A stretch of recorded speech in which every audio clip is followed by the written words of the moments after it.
Madorica's Real Estate. I'm sure I got that one wrong. Alright, there has to be a great deal of you out there who saw this pop up in your subscription who just basically wonder, what the f is that? And why can't he do a good game for a change? Well, don't click away yet. This is a very unique game with a premise that made no sense. But does that make it worth playing? Well, let's find out. First off, I want to say this game was sent to me from the publisher. But this is one of the rare times where I actually asked for this one. It looked interesting, but the $15 price tag was the only problem. So I want to thank them for sending me this. I enjoy puzzle books. The last book that I played was Journal 29. It had you folding and cutting and manipulating the words in it to solve each page. It did have issues with badly chosen text fonts and puzzles that were hard only because they were not explained well. Well, this game is a lot like that, but done a little bit better. I just love games that make you use outside sources, like making you call a phone number or making you cut and paste something together with paper to solve a clue. I know I've talked about my love of EA's game Majestic before. It was truly one of the first and only games that I've ever played that really immersed me into it. I'm referring to how it would use real world things to push you into the gameplay, like calling me or faxing me. I've never seen another game that would do that. And you know what? Hold on. Siri,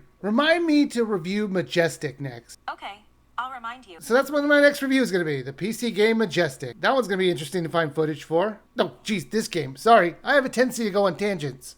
You play as a real estate agent who has lost the ability to move their legs and have to use magic to teleport around. Okay, hold on, that's not even the crazy part. You've been tasked to exorcise ghosts that live inside these homes and businesses, and you have to use real physical versions of floor plans in conjunction with the game to solve the riddles of the buildings. Why they chose someone who can't walk through a door but has to resort to magic, I have no idea. Now, if that sounds confusing, it's really not. Each of these buildings have floor plans for you to print out on a piece of paper from your printer. There is a mobile version of the floor plans if you don't own a printer. They give you a time limit to finish the building as more of a goal. It won't kick you out if you run out of time, but think of it more as you won't get an award for finishing it. You can play a non-time version if you want to relax and just play this, which is nice. The level designs were not great. I did love the floor plans that you print out. Everything looks very professional. The levels in the game, though, look like an amateur student project. It's not that it was bad, but when you see how much care they put into the paper versions, I wish they put that much care into the level designs. The walls looked fine, but when you're looking at something other than those, like maybe trees or these balls, it looks like it was made in MS Paint. Or the symbols would be so hard to distinguish that it was just a little annoying.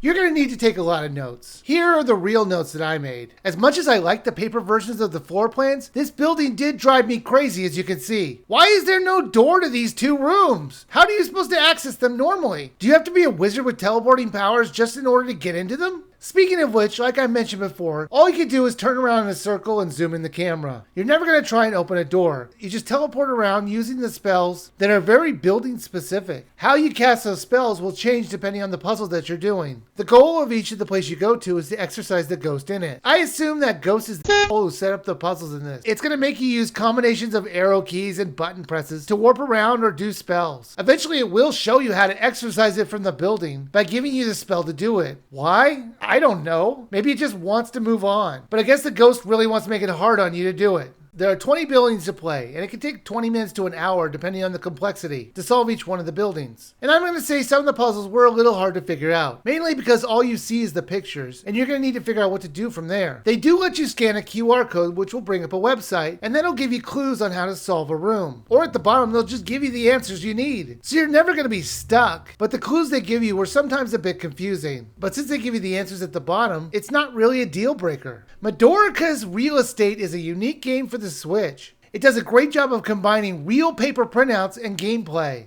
I do wish the world was a little bit better made, as it kind of looked like it was a beginner's project. This game was about the puzzles, but the puzzles were not easy, but there are hints to help you if you needed it. But saying that, there is no replay value other than not remembering how a puzzle is solved. I do think you should buy this on sale. I don't really think it's worth the $15, but when it comes down to 10, yeah, go for it. There's no other game on the Switch with this kind of gameplay, but I would still wait for this to go on sale.